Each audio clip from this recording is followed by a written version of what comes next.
జై శ్రీమన్నారాయణ అండి. ఈరోజు రైస్ వడ చేస్తున్నానండి. రైస్ వడలోకి పచ్చిమిరపకాయలు,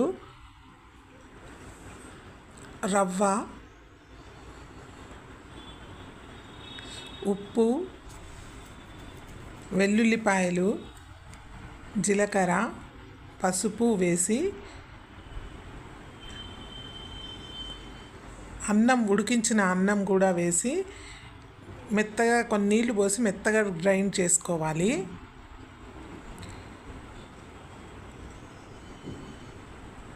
గ్రైండ్ చేసుకున్న దాంట్లో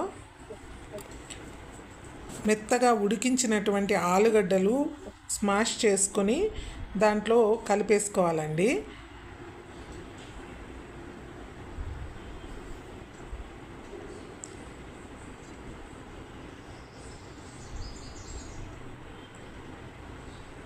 అది కలిపేసుకున్న తర్వాత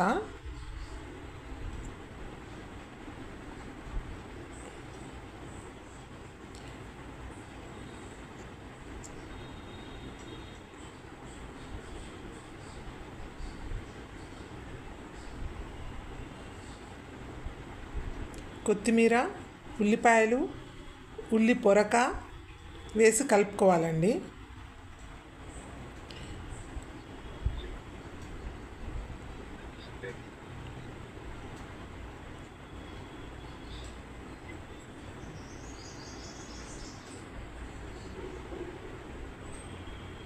కలుపుకొని ఆయిల్ వేసుకొని ఆయిల్ వేడయ్యాక మినపవడల్లాగా చేసుకుంటూ ఆయిల్లో వేయించుకోవాలి. దీంట్లోకి పుదీనా చట్నీ చేశానండి. పచ్చి పుదీనా ఆకులు, పచ్చిమిరపకాయలు, ఉప్పు, పెరుగు వేసి దాన్ని గ్రైండ్ చేసుకోవడమేనండి. పుదీనా పచ్చడి చాలా బాగుంటుంది. దీంట్లోకి ఏవి ఫ్రై చేయాల్సిన అవసరం ఉండదు.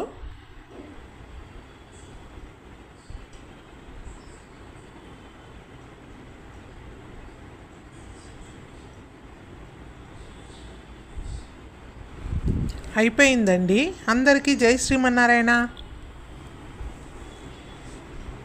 జై శ్రీమన్నారాయణ అండి. దోసకాయ పచ్చడి చేస్తున్నానండి. దోసకాయ పచ్చడికి కావాల్సినవి నూనెలో వేయించుకుంటున్నాను. కొంచెం పసుపు, జీలకర్ర, ఎండుమిరపకాయలు, కొంచెం చింతపండు, ఉప్పు, దీంట్లో కొంచెం ఆయిల్ వేసి దోసకాయలు వేయిస్తానండి.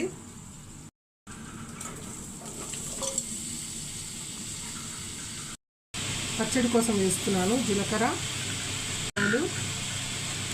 నువ్వుపిండి,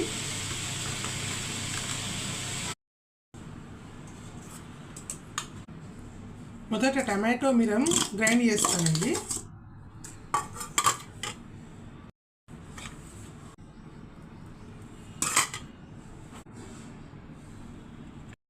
దోసకాయ పచ్చడి రెడీ అండి. ముక్క చక్కగా చేసుకున్నాను, మెత్తగా చేయలేదు.